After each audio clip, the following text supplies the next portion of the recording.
Welcome back to ILTV on the Hour. We're bringing you the biggest headlines from Israel and the Middle East in just 5 minutes.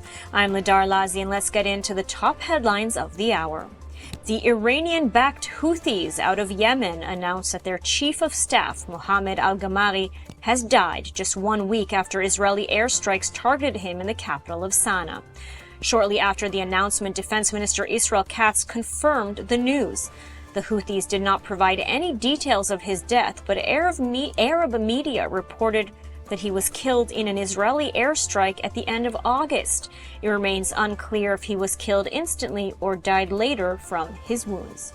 Al-Ghamari was a central figure in the Houthi attacks against Israel, and the IDF had previously tried to eliminate him twice.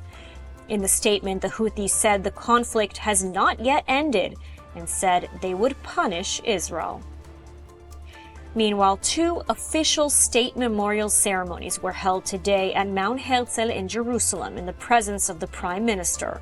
One honoring the civilian victims of the October 7th massacre and the war, the other a memorial for the fallen IDF soldiers, attended by the Prime Minister along with Israeli President Yitzhak Herzog, top defense officials, bereaved families, and other dignitaries. Today's official state memorials commemorate the Hebrew date of the October 7th massacre.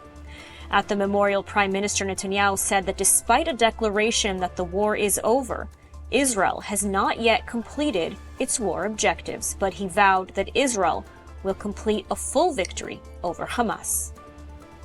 כל מי שמניף עלינו את ידו כבר יודע שהוא ישלם מחיר כבד מאוד על תוקפנותו.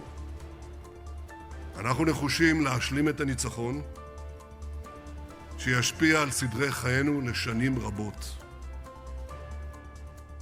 Speaking on the October 7th massacre, Netanyahu added that Israel received a demonstration of what the term genocide really means.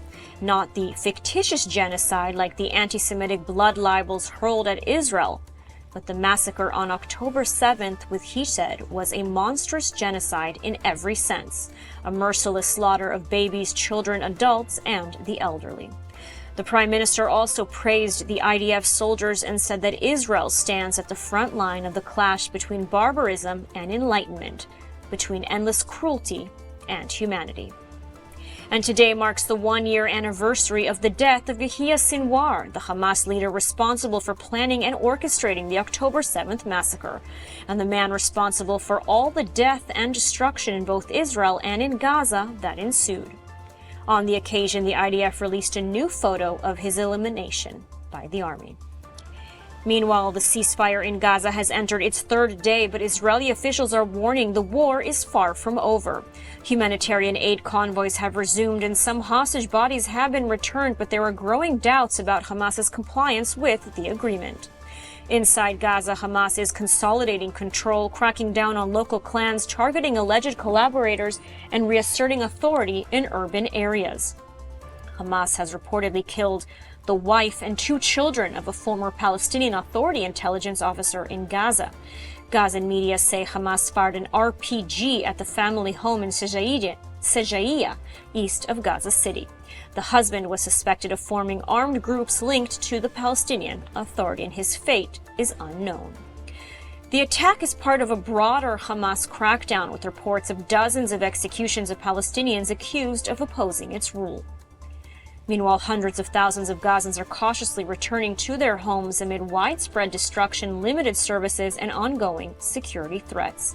Israeli media are stressing that the ceasefire is extremely fragile. The return of all hostages and the full disarmament of Hamas remain unresolved.